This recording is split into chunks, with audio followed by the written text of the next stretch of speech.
ಈಗಾಗಲೇ ಬಸವರಾಜ ಪಾಟೀಲ್ ಯತ್ನಾಳ್ ಅವರು ಹಿಂದಿನ ಸರ್ಕಾರದ ಕರ್ಮಕಾಂಡವನ್ನು ಬಿಚ್ಚಿಡ್ತಕ್ಕಂಥ ಕೆಲಸ ಮಾಡ್ತಾಯಿದ್ದಾರೆ.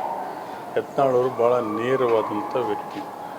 ಇವತ್ತು ಹಿಂದಿನ ಸರ್ಕಾರದಲ್ಲಿ 40% ಸರ್ಕಾರ ಅಂತಕ್ಕಂಥದ್ದು ಏನು ಜನರಲ್ಲಿ ಬಿಂಬಿಸ್ತಕ್ಕಂಥ ಕೆಲಸ ಮಾಡಿದರು. ಯತ್ನಾಳ್ ಅವ್ರ ಮೂಲಕ ಅದು ಪ್ರೂವ್ ಆಗಿದೆ ಅಂತ ಹೇಳಲಿಕ್ಕೆ ಬಯಸ್ತಾ ಇದ್ದಾರೆ. ಅಲ್ಲ, ಅವರ ನಾಯಕರದೇ ಅವ್ರು ಮಾತ್ರ ಅಂದರೆ ಈ ರೀತಿ ಅದನ್ನೇ ಹೇಳ್ತಾ ಇರೋದು.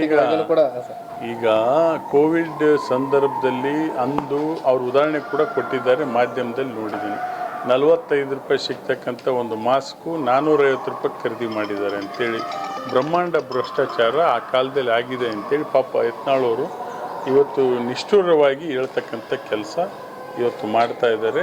ಅವರು ಹಿಂದಿನ ಸರ್ಕಾರದ ಕರ್ಮಕಾಂಡವನ್ನು ಬಿಚ್ಚಿಟ್ಟಿದ್ದಕ್ಕೆ ಅವರಿಗೆ ಅಭಿನಂದನೆ ಕೂಡ ಸಲ್ಲಿಸಲಿಕ್ಕೆ ಬಯಸ್ತಾರೆ. ತನಿಖೆ ಮಾಡಲೇಬೇಕು. ಇವತ್ತು ಯಾರು ಇವತ್ತು 10 ಪಟ್ಟು ಹೆಚ್ಚು ರೇಟನ್ನು ಕೊಟ್ಟು ಖರೀದಿ ಮಾಡಿದ್ದಾರೆ, ಆ ತನಿಖೆ ಮಾಡಿ ಅವರಿಂದ ಹಣ ವಸೂಲಿ ಮಾಡ್ತಕ್ಕಂಥ ಕೆಲಸ ಮಾಡಬೇಕು. ನಮ್ಮ ಸರ್ಕಾರದ ಗಮನ ಕೂಡ ತರಲಿಕ್ಕೆ ಬಯಸ್ತೀವಿ.